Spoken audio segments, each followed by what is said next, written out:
এইমাত্র পাওয়া খবর যে নোয়াখালীতে বৃষ্টি কমলেও বন্যা পরিস্থিতির উন্নতি হয়নি। উজান থেকে এখনো দেয়ে আসছে পানি। এতে জেলার প্রায় ২০ লাখ বাসিন্দা আতঙ্কের মধ্যে রয়েছেন। আজ সকালে সরেজমিনে দেখা গেছে জেলা প্রশাসকের কার্যালয়, পুলিশ সুপারের কার্যালয়, জেলা জজ আদালত, চিফ জুডিশিয়াল ম্যাজিস্ট্রেট আদালতে সড়ক সহ জেলা শহর মাইজীবী প্রায় সব সড়ক হাঁটু পানির নিচে তলিয়ে রয়েছে। শহরের বেশিরভাগ বাসাবাড়িতেও বন্যা পানি ঢুকে পড়েছে। বন্যার কারণে শহরের সড়কগুলোতে রিক্সা, অটোরিক্সা চলাচলও কম। হেঁটে পানি এড়িয়ে চলাচল করছেন মানুষ।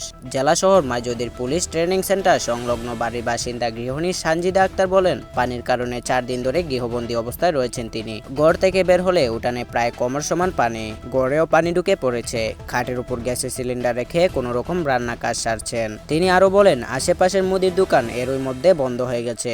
পানি এড়িয়ে দূরে গিয়ে নিত্য প্রয়োজনীয় বিভিন্ন পণ্য কেনাকাটাও অসম্ভব। পানি না কমলে আগামীকাল থেকে না খেয়ে থাকতে হবে।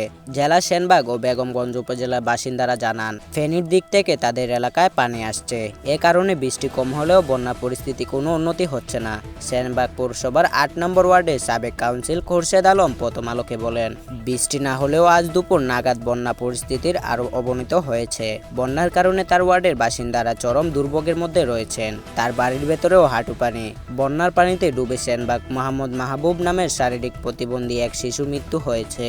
গতকাল বৃহস্পতিবার দুপুরে উপজেলা কাবিলপুর ইউনিয়নের ১ নম্বর ওয়ার্ডে সাবেক উল্লা বাড়িতে এ ঘটনা ঘটে। শিশু মাহবুব এই বাড়ির সৌদি প্রবাসী মোহাম্মদ সোহেলের ছেলে। কাবিলপুর ইউনিয়ন পরিষদের ইউপি চেয়ারম্যান আনোয়ার হোসেন ওরফে বাহার বিষয়টি নিশ্চিত করেছেন। বেগমগঞ্জের হাজিপুর গ্রামের বাসিন্দা মোহাম্মদ মানিক বলেন, বন্যার পানিতে বসতঘরের খাট ডুবে যাওয়ার উপক্রম হয়েছে। ৪ দিন ধরে ঘরে রান্না বন্ধ।